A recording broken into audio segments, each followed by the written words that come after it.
Se você está sentado à mesa ou à sua escrivania do seu escritório, você vai ficar com esses dois materiais abertos e, em relação às escrituras, você vai se direcionar para o capítulo de número 9. Vamos começar por lá. Então, eu quero, nesta oportunidade, fazer uso das escrituras, da revelação do profeta Ezequiel, não em sua totalidade, porque nós não vamos conseguir fazer isso. Mas o nosso foco aqui é a retirada da glória de Deus do povo de Israel. Para atingirmos o nosso propósito, é necessário refazermos os nossos passos, a nossa trajetória. Assim vamos construir o pensamento do próprio Ezequiel em sua cronologia, ficando mais fácil para que possamos compreendê-la. Versículo de número 18, do capítulo de número 8. Pelo que também eu procederei com furor, o meu olho não poupará, nem terei piedade, ainda que gritem aos ouvidos com grande voz, eu não os ouvirei. Você sabe o contexto deste texto. Você viu a exposição de todas as abominações que estavam acontecendo e aonde elas estavam sendo praticadas. Nós desenvolvemos isto no material passado. Aqui está o link, né, para que você possa se situar dentro do conteúdo. Se você não está nos acompanhando, caiu aqui de paraquedas pela primeira vez, seja bem-vindo em nome de Jesus Cristo. Não saia antes de se inscrever no canal, ok? Se inscreva no canal, fortaleça esse projeto em nome de Jesus Cristo. Acione o sininho das notificações, a fim de que você possa receber materiais novos. Estamos aqui produzindo semanalmente, na medida do possível. E se você desejar, deixe o seu comentário, né? Deixe a sua opinião, se precisamos melhorar alguma coisa, corrigir alguma coisa, né? Você tem liberdade para isso. Não esqueça também de compartilhar o mesmo com seus irmãos nos grupos do WhatsApp. É muito importante, meu querido, minha querida, você fazer isto a fim de que estes possam criar o prazer dentro do seu coração e a necessidade de participar. E vamos renovar o nosso conceito, vamos renovar a nossa perspectiva naquilo em que acreditamos, vamos estruturar nosso conhecimento sobre o nosso cremos. Isto é muito importante para a nossa vida e para a nossa congregação, em nome de Jesus Cristo. Então, voltando aqui um pouquinho, para reconstituirmos ou para refazermos os passos, a trajetória da profecia, é necessário pegarmos o gancho do capítulo anterior. Desfolhei a Bíblia aí uma páginazinha antes ou um texto antes, né, de acordo com a sua versão. Capítulo 8 do profeta Ezequiel, versículo de número 18. Repetindo o texto, para que a gente possa entrar definitivamente dentro do capítulo de número 9. Pelo que também eu procederei com furor. O meu olho não poupará, nem terei piedade. Ainda que me gritem aos ouvidos com grande voz, eu não os ouvirei. Este aqui é o Senhor falando para o profeta Ezequiel. Diante de toda a indignação, diante de tudo que você possa imaginar de ruim, como você desenvolveu com seu professor e pôde conhecer as barbaridades que estavam sendo praticadas no coração do povo. No coração do povo. Agora o Senhor se levanta com oposição e, a partir de agora, o profeta passa a conhecer a outra face do seu Deus através daquele personagem que foi enviado a ele para que estas coisas fossem notórias, reveladas ao profeta, a fim de que o mesmo pudesse levar tudo que foi revelado a ele, que está sendo revelado ao conhecimento do povo no exílio. Você não se esqueça que o profeta Ezequiel está em Jerusalém, está no templo. Enquanto isto, o seu corpo, a sua parte física, está a 1.600 quilômetros lá no exílio com o restante do povo de Israel. Então, depois daquela cena dos 25 moços de costas para o templo, adorando o sol, o Senhor profere as palavras as quais eu li para vocês, que corresponde ao versículo de número 18. Agora o profeta se espanta com o estrondo de um grito no pé dos seus ouvidos. Versículo de número 1, capítulo de número 9. Fazei chegar os intendentes da cidade, cada um com as suas armas destruidoras na mão. O Senhor está agora convocando os personagens que ficariam responsáveis pela aplicação dos seus juízos a este povo, ao seu povo, ao povo de Israel. Pegue a sua Bíblia, capítulo de número 9. Tá difícil? Então vou transportar você para a mesma. Já conseguiu pegar a sua Bíblia? Essa versão que eu vou fazer a leitura é a versão ACF, que é a Almeida Corrigida Fiel. De repente você tem uma tradução preferida. Então vamos lá.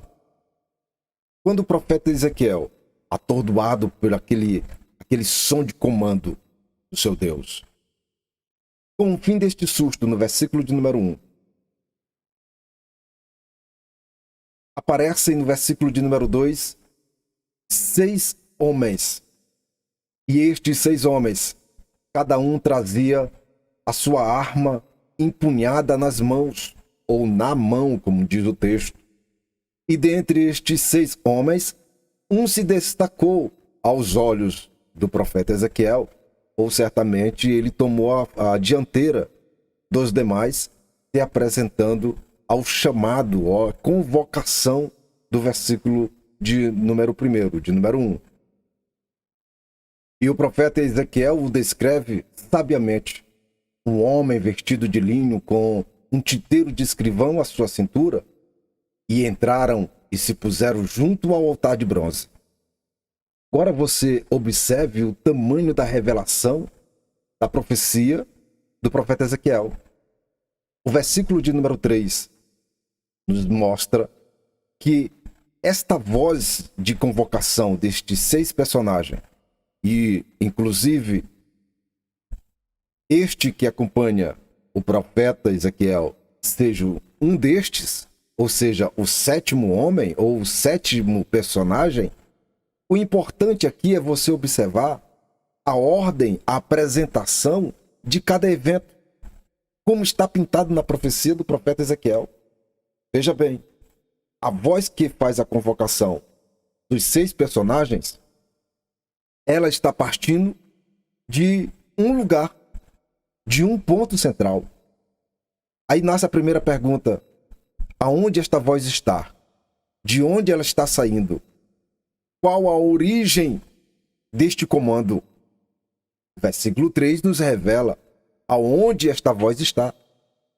Como também o versículo de número 2 nos revela aonde exatamente os querubins ou os personagens se prontificaram em atender aquele comando. Você sabe aonde está localizado o altar de bronze? No desenho do templo? Está no primeiro espaço? Está no segundo espaço? Está no terceiro espaço? Porque você sabe que o templo é dividido em átrio, lugar santo e lugar santíssimo. Eu sei que você tem essa ciência. Agora, você precisa ter a ciência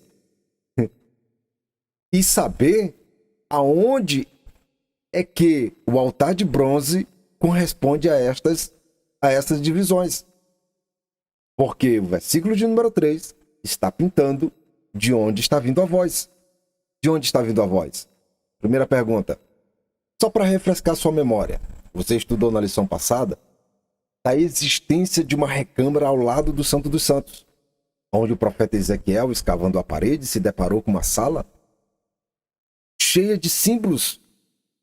E estes símbolos representavam os deuses daqueles 70 anciões.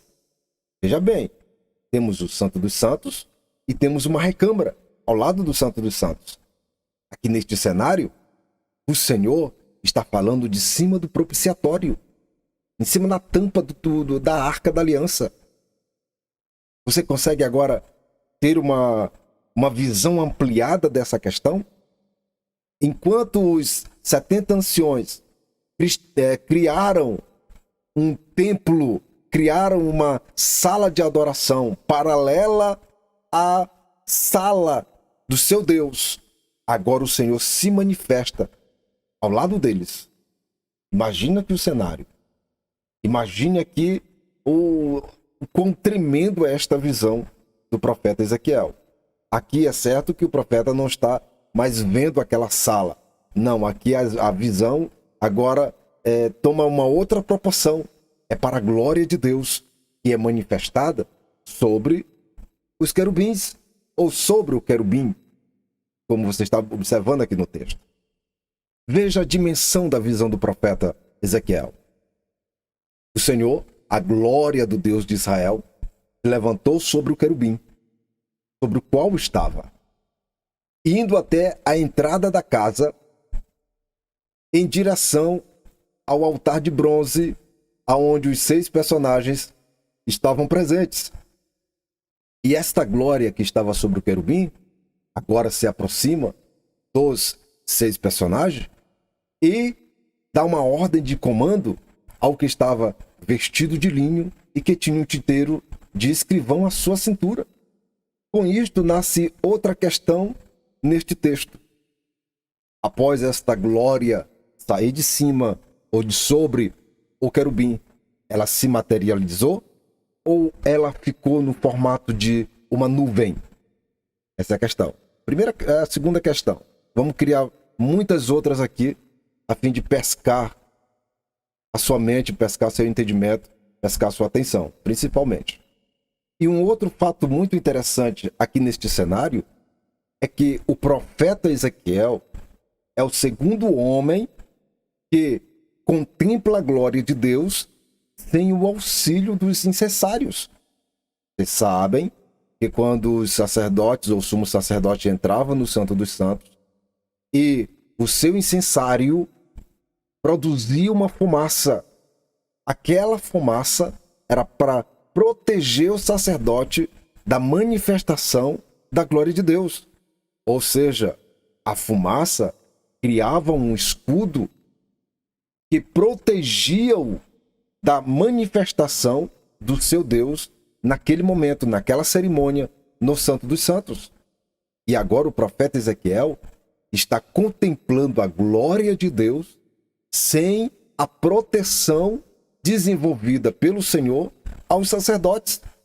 Depois de Moisés, Ezequiel se torna um dos únicos a contemplar a glória de Deus no templo sem o auxílio das ferramentas desenvolvidas para a cerimônia de proteção ou para a cerimônia na qual servia como proteção para os sacerdotes. É incrível isso aqui. Poderoso demais isso aqui. Então, aí retorna a questão. Ele está em uma forma de nuvem ou ele está materializado? Como o texto não revela, qualquer coisa que se pense é especulação. A partir do versículo de número 4, o Senhor define o porquê da convocação. No versículo de número 4, o comando direto para aquele personagem, para aquele homem vestido de linho e que tinha um titeiro de escrivão à sua cintura. A ordem é que você está observando no texto. Passa pelo meio da cidade, pelo meio de Jerusalém, e marca com um sinal as testas dos homens que suspiram e que gemem por causa de todas as abominações que se cometem no meio dela. Aqui nós temos o desenho da fidelidade deste Deus. Ele vai punir o culpado. O inocente, ele preservará. E agora você observa o que vai acontecer com os culpados, com aqueles que promoveram, com aqueles que sustentaram, com aqueles que produziram as abominações no meio do povo, fazendo com que outros fossem contaminados. Você vai observar, está observando aqui na cronologia das Escrituras. Estes personagens são tão implacáveis que se o Senhor não marcasse estes, eles seriam destruídos juntamente com os culpados. É por isso que aqui nós temos o desenho da fidelidade deste Deus. Que ele preserva aquele que não tem culpa. E o filtro que o Senhor usou para que chegasse a esse entendimento de que estes mereciam se livrar destes juízos foi o seu comportamento diante de tudo que estava acontecendo. Como você observa no próprio texto. Estes suspiravam, estes gemiam, sofriam por causa das abominações produzidas pelos seus contemporâneos. E aqui surge uma outra questão de aplicação pessoal. Até quando vão permanecer errando, dizendo que ninguém sabe, ou por ninguém saber? Até quando vão permanecer no seu erro? O Senhor conhece a tua iniquidade e a visita e a visitará até a 4ª geração. Você está pensando que isso é pouca coisa, meu irmão? É muita coisa. E enquanto os outros? Versículo de número 5. Passai pela cidade após ele e ferir, não poupe o vosso olho, nem vos compadeçais, não tenham misericórdia. Matai velhos, jovens, virgens, meninos, mulheres, até exterminá-los por inteiro, totalmente. Mas a todo homem que tiver o sinal, não vos chegueis, e começais por onde? Pelo santuário. Então veja bem, enquanto o homem vestido de linho ia marcando aqueles que não seriam subjugados pelos juízos do seu Deus, contrapartida, na sua retaguarda, vinham os outros aplicando os juízos de Deus que foram anunciados pelos profetas, que foram anunciados pelos reis, pelos juízes, pelos sacerdotes. E até o momento, o povo de Israel insistia em não dar ouvidos. E agora chegou a hora do acerto de contas. Veja como o Senhor vai prestar conta. Desta forma. Você acha isso aqui uma crueldade? Olha aqui. Matai velhos, jovens, virgens, meninos, mulheres, até exterminá-lo. Não é uma mensagem muito forte? Aplicada aos nossos dias, é inaceitável a existência de um comando de um Deus de tal magnitude.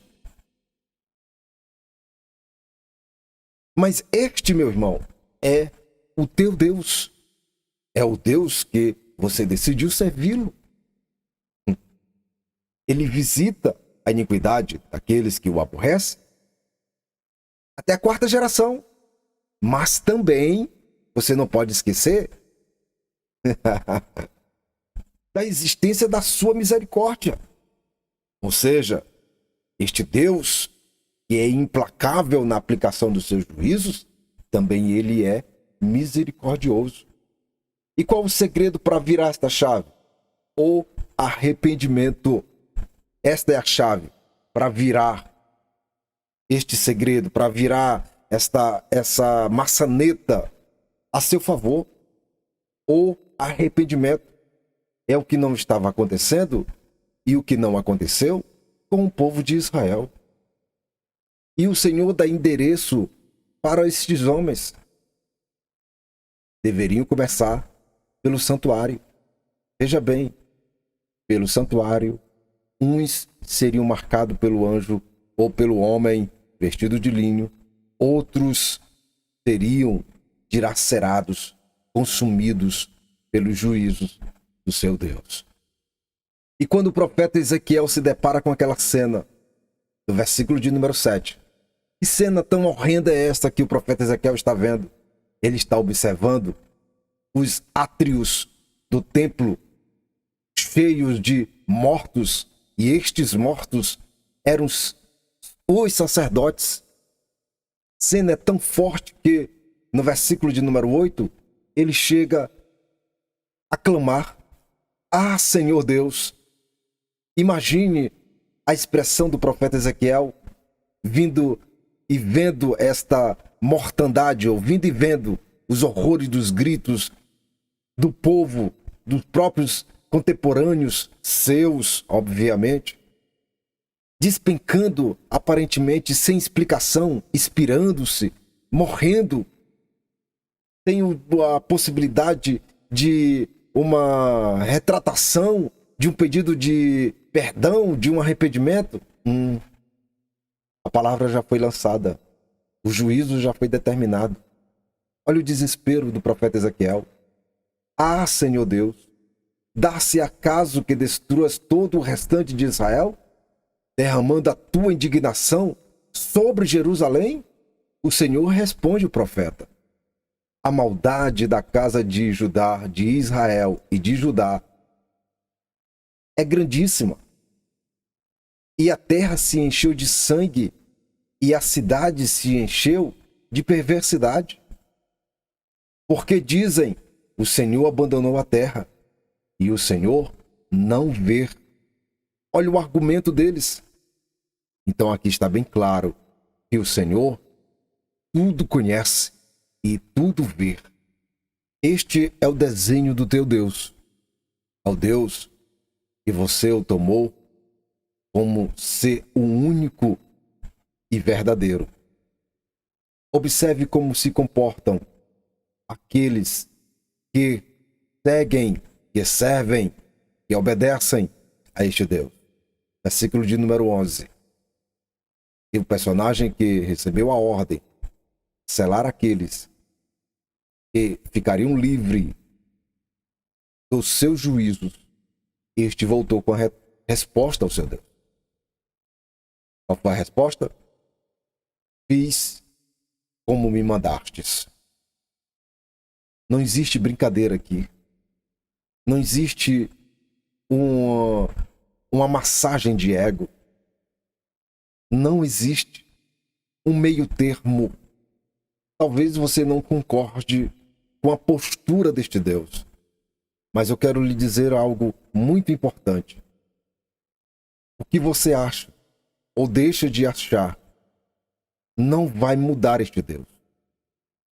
E este Deus, para você, na sua perspectiva, não tem espaço na pós-modernidade, eu quero lhe dizer que este Deus é o mesmo do tempo do profeta Ezequiel. É o mesmo do Jardim do Éden. E continuará sendo o mesmo eternamente. A visão do profeta continua com o capítulo 10. No versículo 1, o profeta contempla a existência de um trono. E mais uma vez, o homem vestido de linho do capítulo anterior, mais uma vez é acionado em uma nova missão. E a partir deste capítulo de número 10, o profeta Ezequiel adiciona novas informações sobre a existência dos querubins. A partir do versículo de número 2, observe atentamente e você vai ver que existe uma grande semelhança com outros eventos. Vou mostrar aqui o texto, como você bem conhece, a fim de que você possa identificar esta semelhança. Observe, a partir do versículo de número 2, capítulo 10. E falou o homem vestido de linho, dizendo: vai por entre as rodas, até debaixo do querubim, e enche as tuas mãos de brasas acesas dentre os querubins, e espalhe-as sobre a cidade. E ele entrou à minha frente. E os querubins estavam ao lado direito da casa. Quando entrou aquele homem, uma nuvem encheu o átrio interior. Então se levantou a glória do Senhor de sobre o querubim, indo para a entrada da casa, e encheu-se a casa de uma nuvem, e o átrio se encheu do esplendor da glória do Senhor. Você conseguiu observar alguma semelhança ou a semelhança em alguma coisa aqui? Talvez você não tenha conseguido observar essa semelhança, mas veja bem. O texto está pintando o seguinte: que para o Senhor se manifestar, era necessário que este homem vestido de linho, que traz a fisionomia de um sacerdote, ele trouxesse nas mãos as brasas que foram entregues a ele por querubins, e estas brasas estavam nas rodas da plataforma do trono. Como eu sei que é o trono? Porque você viu o trono distinguido no versículo de número 1.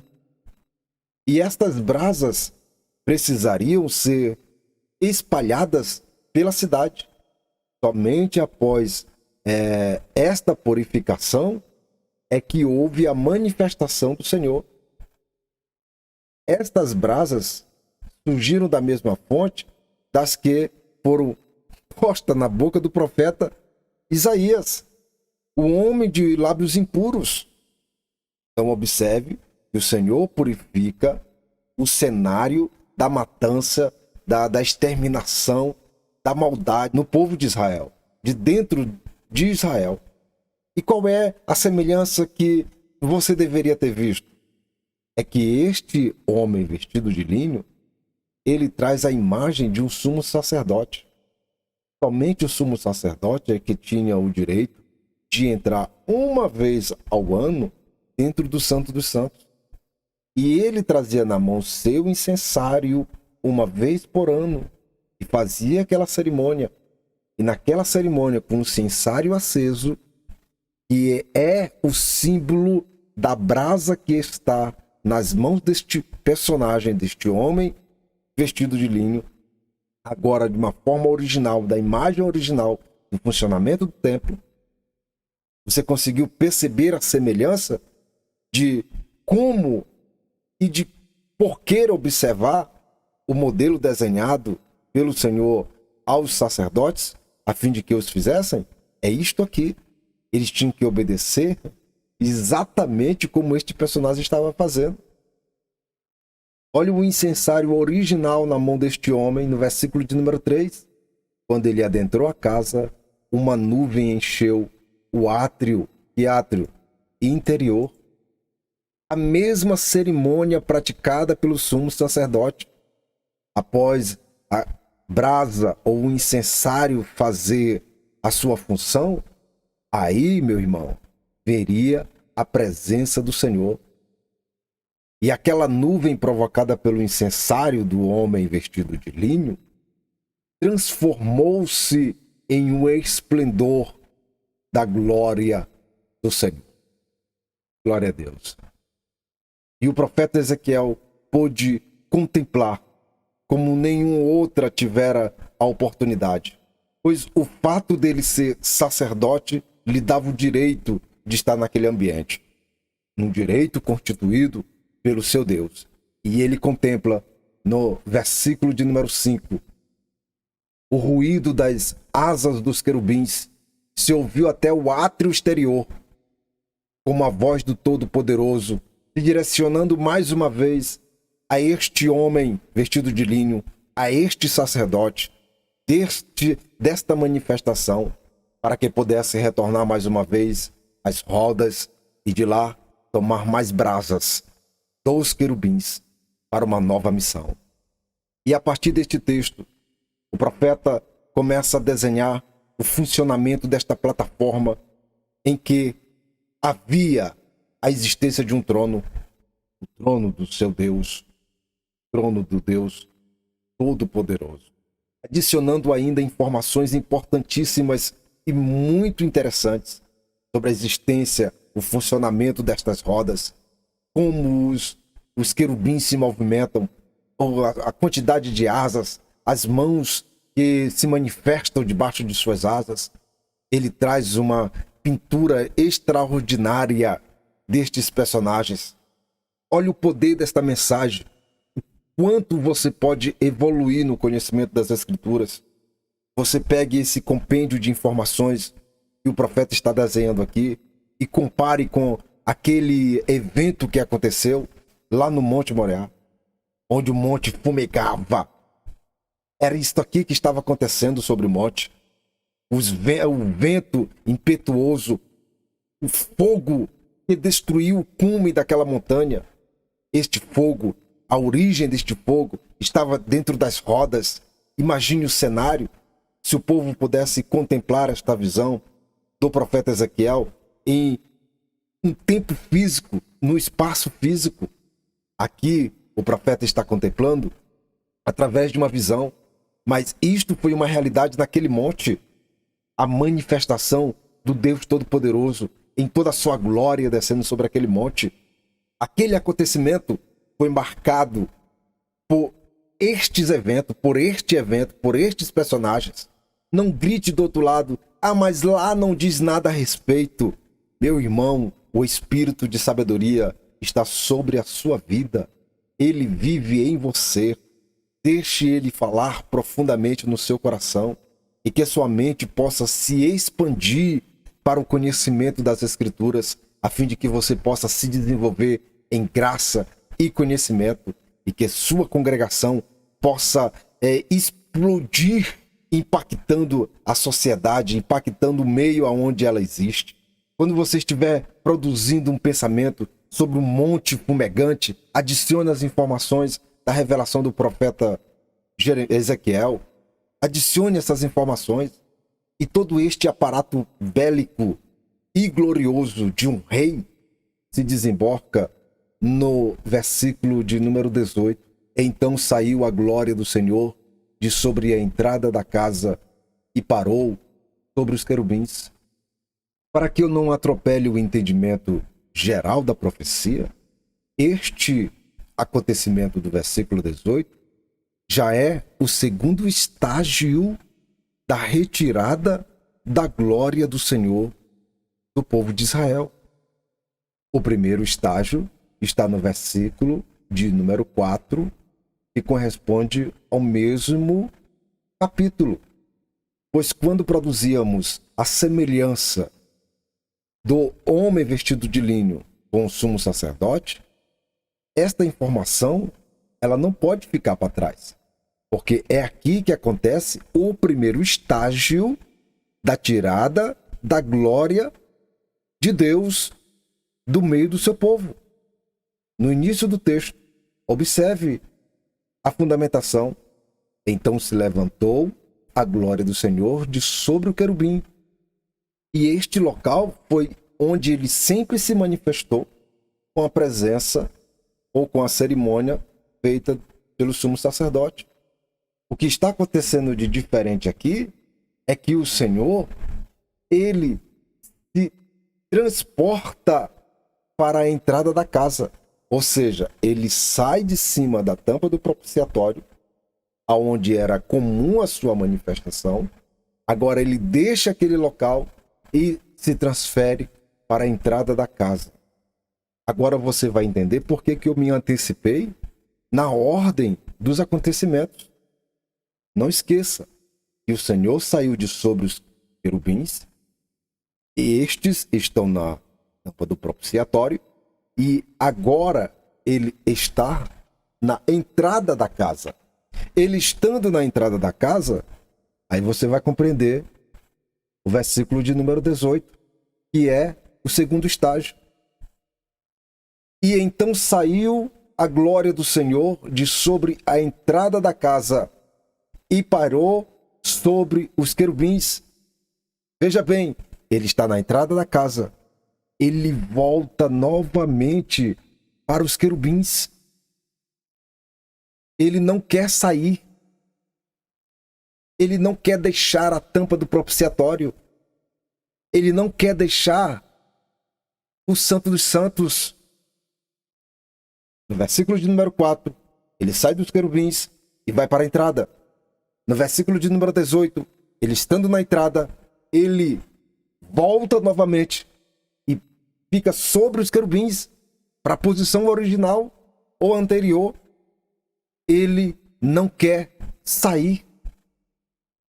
A partir do capítulo de número 11, você vai poder entender por que é que a glória do Senhor não é retirada como é prevista no capítulo anterior. Ele estando na porta, ele retorna para os querubins. Aqui está o motivo. Certamente até este momento o profeta Ezequiel não tinha a mínima noção do que iria acontecer após este evento. Aqui, mais uma vez, ele se depara com os 25 moços do capítulo de número 8. Em uma ordem cronológica, estes homens não eram para existir nessa cronologia da profecia, porque no capítulo de número 10, como a convocação do homem de linho, vestido de linho, e selando aqueles que foram livrados dos juízos, na sua retaguarda vinham os outros 5 personagens cumprindo e executando o juízo de Deus.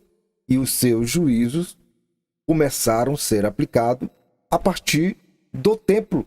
Então, a existência desses 25 moços aqui, meu irmão, pode provocar uma série de questionamentos.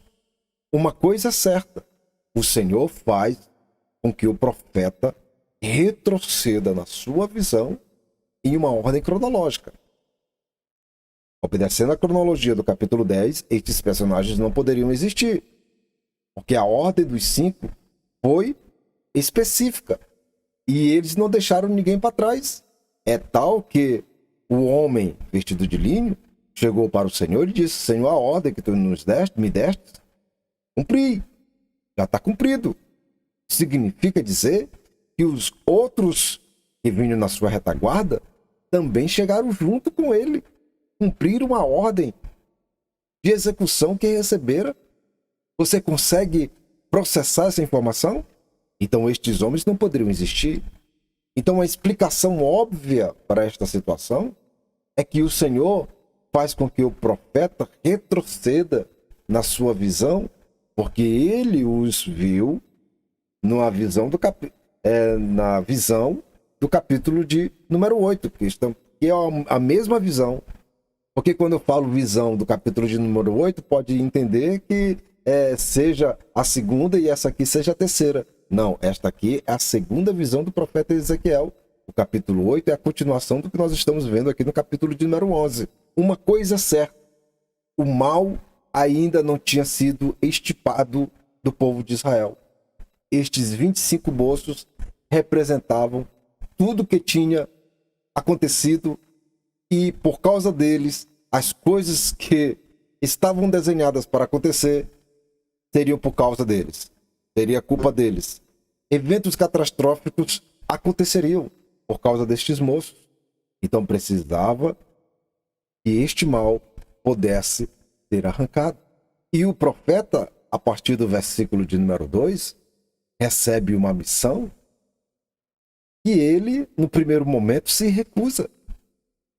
Por que eu me arrisco em dizer que ele se recusa? Porque ele acabara de ver a mortandade que aconteceu para trás. Se estes aqui são os responsáveis pela morte ou pela mortandade que acontecera, então estes aqui morreriam. E agora morreriam por um oráculo proferido por ele. É tão tal que o versículo de número 5 nos desenha que o Espírito se apossou do profeta Ezequiel. E após o Senhor dar a ordem, aí ele consegue falar. E quando o profeta abre a sua boca, proferindo os oráculos ou o oráculo de Deus, o Senhor revela o que estes moços proferiam, o que eles e como eles pensavam sobre a situação em que eles estavam vivendo, sobre a questão daqueles que estavam em exílios. Meu irmão, é tremendo isso aqui. E outra questão, e outro fato que faz com que eu pense que o profeta não queria proferir esta profecia é o versículo de número 13, aonde ele, concluindo a profecia, um dos camaradas, que era o cabeça dos 25, que é o Pelatias, cai diante dos seus olhos, morto, literalmente. Aí, mais uma vez, o profeta Ezequiel exclama, interrogando o seu Deus: Ah, Senhor Deus, porventura darás tu fim aos remanescentes de Israel? E no versículo de número 15, o Senhor conforta o profeta Ezequiel, mostrando as intenções dos corações destes moços, dos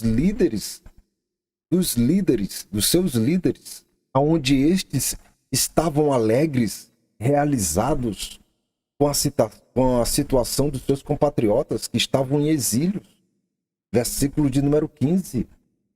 Na última parte do versículo do texto, está o que eu estou lhe dizendo. Eles estavam realizados, comemorando, alegres, satisfeitos com a situação dos seus contemporâneos. E com isto, a partir do versículo 16, o Senhor começa a desenvolver uma mensagem de esperança ao profeta Ezequiel para levar o seu povo, para levar os seus compatriotas que estavam no exílio, que o Senhor não tinha esquecido deles. Em suma, o Senhor não esquecera do seu povo. O Senhor não tapou os seus ouvidos para o seu povo. E esta mensagem de esperança para o povo de Israel é acompanhada com uma das imagens que é fortíssima. Se em algum momento o profeta percebeu que isto iria acontecer, ele não desenhou para trás. Isso aqui foi uma surpresa para ele. Como ele desenhou tão bem o funcionamento das rodas e como se comportavam os querubins, a partir do versículo de número 22 do capítulo de número 11, ele observou a movimentação naquela plataforma. Então os querubins elevaram as suas asas e as rodas os acompanhavam. E a glória do Deus de Israel estava em cima, sobre eles. Ou seja, a glória que estava lá nos querubins, agora com a movimentação destes personagens, a glória começa a subir, levantar voo. E a próxima localização, que é o terceiro cenário da saída da glória de Deus no meio do seu povo, esta cena fica emblemática quando esta plataforma estaciona sobre o monte que está no oriente da cidade. É o Monte das Oliveiras. Então o profeta chega finalmente ao fim da sua segunda visão, ou seu segundo oráculo. Desta feita, ele tem uma das mais estrondosas e impactantes profecias a serem anunciada. E sobre os seus ombros está a responsabilidade de apresentar a causa e as circunstâncias por que os juízos de Deus foram aplicados e seriam aplicados, e a consequência destes acontecimentos. Imagine a cara ou a feição dos seus contemporâneos quando ouviu da sua boca, este oráculo, que a glória do seu Deus saíra do meio do seu povo, deixando uma mensagem de esperança, mas saíra. E ele começa a desenhar a saída da glória deste Deus. Imagine o cenário, a tristeza em quem ouviu este oráculo, que a glória subiu de sobre os querubins e partiu para a entrada do templo, da porta. Mas ela não queria sair, ela voltou e ficou sobre os querubins novamente. Após estes dois acontecimentos, ele começa sair do templo, quando sai do templo, se direciona ao cume do Monte das Oliveiras. E a partir daquele monte, ela some. Assim como Cristo foi assunto aos céus. Meu irmão, é tremendo isto aqui. É impactante isto aqui. Isto é tão forte, tão impactante, que o apóstolo Paulo, em determinado momento, ele sabiamente aconselhou aos que estavam em pé para que cuidassem de que não caíssem. Cuidem para que não caiam os que estão em pé. Pois o que nos mantém em pé é a presença deste Deus. É a presença deste Deus. É que é a nossa garantia de subsistência neste mundo. Meu irmão, tenha muito cuidado. Meu irmão, cuide-se para que você não caia. Pois que tenhamos o espírito de discernimento para que nós não sejamos engolidos por essas armadilhas espalhadas pelo inimigo de nossas almas. Que Deus nos abençoe. Que Deus nos guarde poderosamente. Em nome de Jesus Cristo. Glória a Deus.